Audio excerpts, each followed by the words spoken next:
She's joining us, I believe, on a Zoom, and so Okay. we get to talk to her. And look, stress is what the topic has been all morning. You and I talking about how to manage stress. Yes, we got to manage stress. Where is she? Oh, I see her now. I see her on the monitor. I'm looking for the monitor. Hi, Dr. Carmichael. How are you today?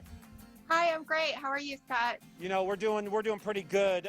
We know that you are obviously a clinical psychologist, Ph.D., author of a book called Nervous Energy, and a lot of what we get to talk about today is in that book. The first thing we want to talk about, obviously, it's been I don't know about you, but this pandemic caused a little stress for some of us. Talk about some of the stress and how people are coping these days. Yes, definitely. So I actually called the book Nervous Energy, Harness the Power of Your Anxiety, because what I've been so impressed with is that many people are taking this stress and they're using that little boost of energy that Mother Nature does give us with anxiety, and they're using it to fuel their self-care and their productivity, which is exactly the way that Mother Nature intended it. Okay, well, you've got this book, Nervous Energy, and we're talking obviously about that book. You get a lot of things inside that book. You deal with highly successful people. They have stress levels. How about their stress levels compared to average people's stress levels? Like us. Like Scott and I. Well, you know, the thing is that although my book does say that I work with what's called high-functioning people, Scott and Gary, you all are probably higher functioning than you realize. And my guess is that many of your listeners are too.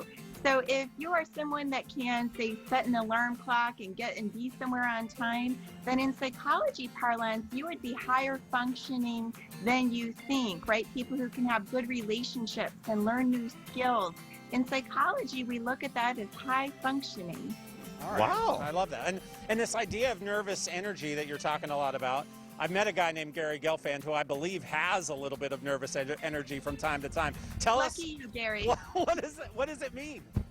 Well, what it means is that the healthy function of anxiety is to stimulate preparation behaviors. So for example, if you were feeling a little boosted anxiety about going to a social gathering because it's been a long time since the pandemic, the healthy function of that little anxiety tickle would maybe be to get you to, say, think of a few small talk conversation topics or brush up on your social skills before you go to the party. As a psychologist, what I noticed is that the difference between people who were anxious and went on to be successful versus not is that the successful people were able to take that anxiety and use it as a boost, because we do get a little extra adrenaline. We just need to make sure that we channel that energy into the right direction so that we're actually working on our stressor instead of just chasing our tail and running in circles. That's good. Oh, there you go. Like that. Yeah, just putting together these cards today with these questions. I had so much anxiety making sure that I was going to make sure to ask her the proper questions. What about a to-do list and emotions? I mean, everyone to put down all these different to-do lists. Tell us about that a little bit. I know that's in your book. Yeah.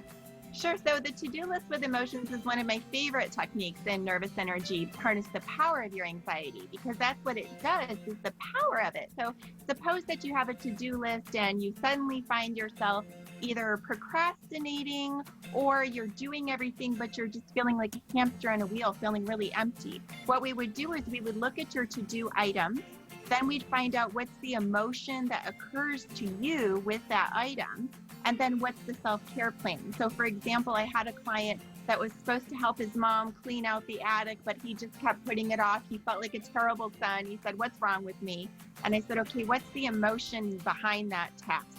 And he said, "Honestly, it's fear, because I feel like this means I'm getting to the end of my mom's life and I'm not ready for that." So I said, "Okay, what's the self-care plan that awareness can fuel?" And what it was to do one of those legacy interviews on camera where he used that anxiety about his mom eventually departing, which is a fact, and he used that anxiety to care for that in a positive, constructive way, which was to make a good legacy interview video and capture all the good memories. Then he was able to help his mom clear out the attic with a clear conscience. How about There that you go. for a pivot? Love that. Awesome. Dr. Carmichael, thank you so much. We're going to put up some information so that people know where to get your book, a little more information about you. Yeah. Have a great Friday and rest of your weekend. You can interact with her right on social, too, at Dr. Chloe _ nervousenergybook.com is where you can find that read. Very interesting stuff.